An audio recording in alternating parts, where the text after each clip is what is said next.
Hello po sa inyong lahat mga ka-crypto. Ako po si Pinoy Crypto Trader at sa video na ito ay atin pong pag-uusapan ang tungkol dito kay Chainlink. Kung saan ang sabi po rito ay large Chainlink whales accumulate 57 million link worth $855 million in 30 days. Kaya yan, yung mga malalaking whales daw po ng Chainlink. Kapag sinasabi po nating whales ay ito po yung tumutukoy po ito sa mga malalaking investors. Pwede po itong pwede po silang isang napakayamang mga individual, yan, or mga malalaking mga financial institutions. At ayan, yung mga whales na ito ay nakapag-accumulate raw po ng 57 million na link tokens nitong nakalipas na 30 araw or 30 days. Yan, at yung 57 million link tokens na ito ay nagkakalaga ng $855 million. Yan, sobrang lapit na po sa $1 billion. At mukhang yung ginagawa po na ipinapakitang activity ng mga Chainlink whales dito, yan, Chainlink whales, ay mukhang isa po itong paghahanda para sa nalalapit na crypto market bull run. At ayan, bago po tayo magpatuloy ay nais ko lamang po munang bigyang linaw ang aking disclaimer kung saan ang nilalaman po ng video na ito ay hindi po ito isang financial advice. For education and information purposes lamang po ang layunin nito. Maliban po dito ay nais ko rin pong magbigay babala na wala pong kahit anumang group chat ang Pinoy Crypto Trader.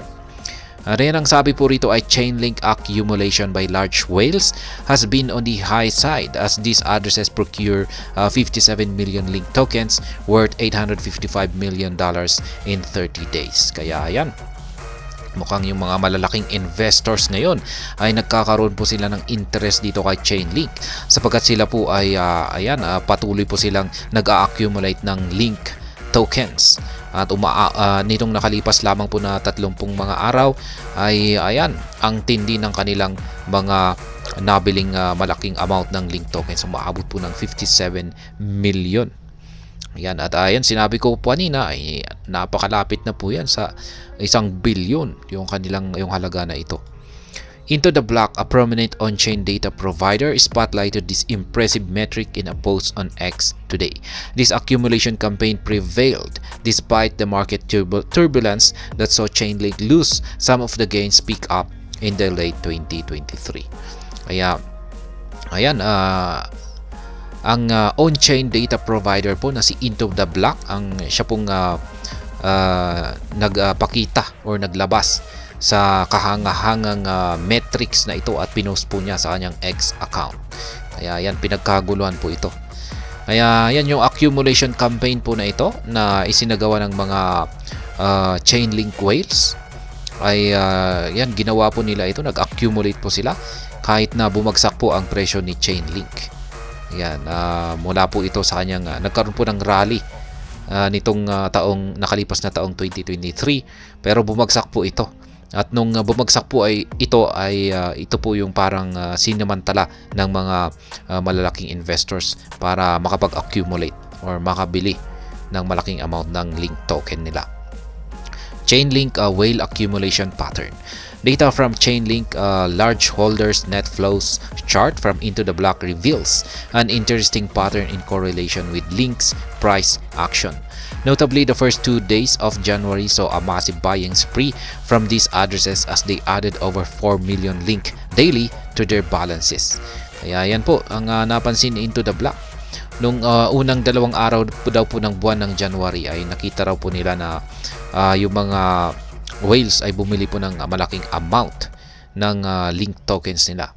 Yan, nagdagdag po sila ng higit 4 million na link token araw-araw sa kanilang mga balances. At the time, Link maintained the $15 price level as the bullish momentum from the previous year spilled into the new year.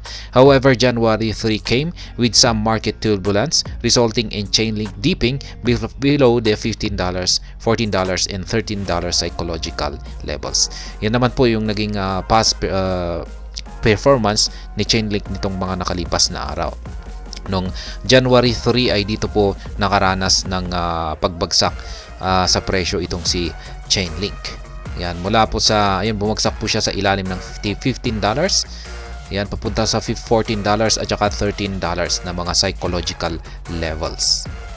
Yan, ito po yung large holder net flows Nakikita po natin dito yung line chart na nagpapakita po sa yan, net flow ng mga malalaking mga holders. Link collapsed to a low of $12.20, triggering a massive sell-off trend, with large Link whales dumping over 2 million tokens as selling pressure mounted. Link eventually recovered from the downturn but remained below $15 for 1 week. Kaya yan, nag-collapse daw po ang presyo ni Link hanggang sa mababang presyo na $12.20. Kaya ito raw po ang nagdulot ng isang massive sell-off or malaking pagbentahan. Ayan. Yung mga malalaking whales po ay ayan, mga malalaking investors ay nagbenta po sila ng higit 2 million tokens. Kaya nagdulot po ito ng selling pressure, patong-patong na selling pressure kay Link. Kaya yan, ngunit si Link ay nagawa pa rin po niyang makarecover sa kanyang pagbagsak. At siya po ay nanatili sa ilalim po ng $15 sa loob ng isang linggo. Interestingly, the downtrend that plagued Chainlink over this 1-week period, these whales continued to procure more assets. Kaya yan, kahit daw na nakaranas ng downtrend itong si Chainlink, ayan, lalo na dito nitong nakalipas na isang linggo, ay patuloy pa rin po ang mga whales sa pag-accumulate ng kanilang Link token. The phase, which could be likened to a buy the dip period, saw the largest consecutive days of sustained accumulation, with daily purchases above 4 million links for 5 days. Kaya yan, mukhang yung ginagawa po ng mga whales ngayon ay nagba-buy the dip po sila. Yan sila, nagba-buy the dip. Ibig pong sabihin ay bumibili po sila sa pinakamababang presyo ni Link. Kaya yan, nakita nga rito na sa magkakasunod na araw, mga 5 days, yan, 5 araw na magkakasunod, ay nakita po rito na yung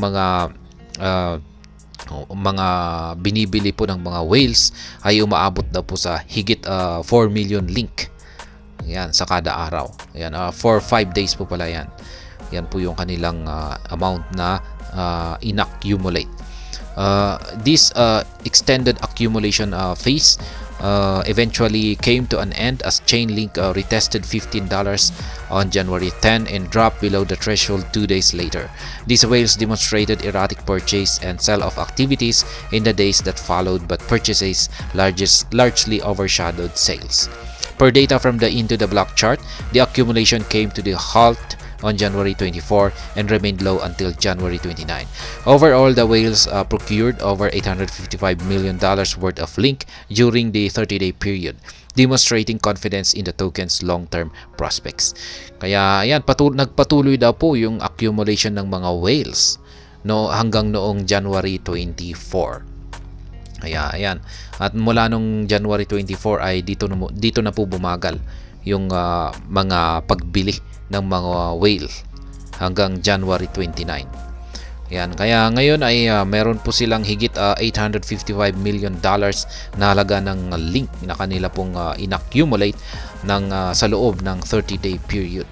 At ito po ay nagpapakita na meron po silang matinding confidence or pagtitiwala kay Link, na isa po itong magpapakita po ito ng magandang kita or return yan sa pag-hold ng mga whales dito, lalong-lalo na sa pag-hold nito ng long term. Kaya yan, selling pressure declines as Link targets $17. Kaya yan, nabawasan daw po yung selling pressure na nararanasan ni Link. At ngayon ay mukhang patungo na po siya sa presyong or paakyat na po siya sa presyong $17. As Chainlink looks to the December 2023 high above $17, selling pressure has drastically declined. Notably, CryptoQuant data reveals that Link reserves on centralized exchanges have dropped since yesterday, hitting lows last seen earlier this month. Kaya ayan na nga, mukhang aakyatin daw ni Chainlink muli yung high nitong nakalipas na December 2023. At yan, patungo sa ibabaw ng $17 sapagkat mukhang magagawa po niya ito sapagkat nabawasan na po yung selling pressure na parang pumipigil sa pag-angat ni Chainlink. At yan, ayon na rin po sa CryptoQuant na Yan, datos na inilabas ng CryptoQuant ay bumaba na rin daw po yung mga link token na reserves ng mga centralized exchanges. Kaya, ayan, konti na lamang yung kanilang hawak at nagpapakita po ito na kulang yung kanilang supply, kaya tumataas yung demand. At kung tumataas yung demand ay tumataas yung presyo.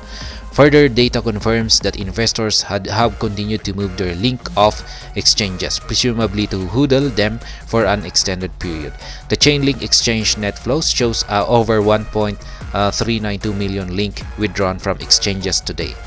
Kaya yan, mukhang yung mga investors daw po ay pagkatapos po nilang bumili siguro sa mga exchanges ay agad po nilang wini-withdraw ito at kanila ay pong ini-store or inililipat sa or dineposit nila sa kanilang mga safe na wallet para i-hodl ito or i-hold ito sa long term or matagal na panahon at or hanggang sa kumita na po siguro ito. Kaya yan, yung exchange net flows po ay nagpapakita ng 1.392 million na link ang na-withdraw sa mga exchanges. Kaya yan, ito po yung chart. Per data from the chart, this is the largest intraday link withdrawal from centralized exchanges in over a year.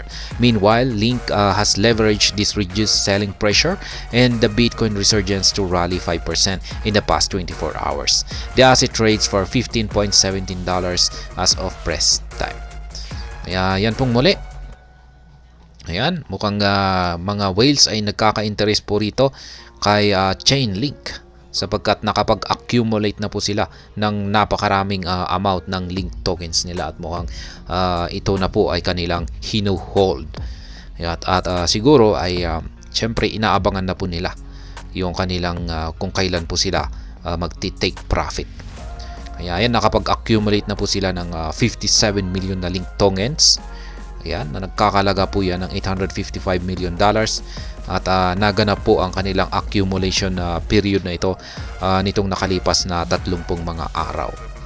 Kaya, ayan. Hanggang dito na lamang po tayo sa video na ito. Sana po ay inyong nagustuhan ang aking paliwanag dito. Kung inyo po itong nagustuhan ay pakiclick lamang po ang like button nito. Para naman po sa mga bago lamang dito, kayo po ay aking inaanyayahan para mag-subscribe. Pakiclick na rin po ang bell icon nito dahil ito po ang siya magsisilbing notification nito sa mga bago kong videos na akin pong ina-upload sa aking YouTube channel na ito. Marami pong salamat sa panonood. Ingat po tayo lagi at God bless po sa ating lahat.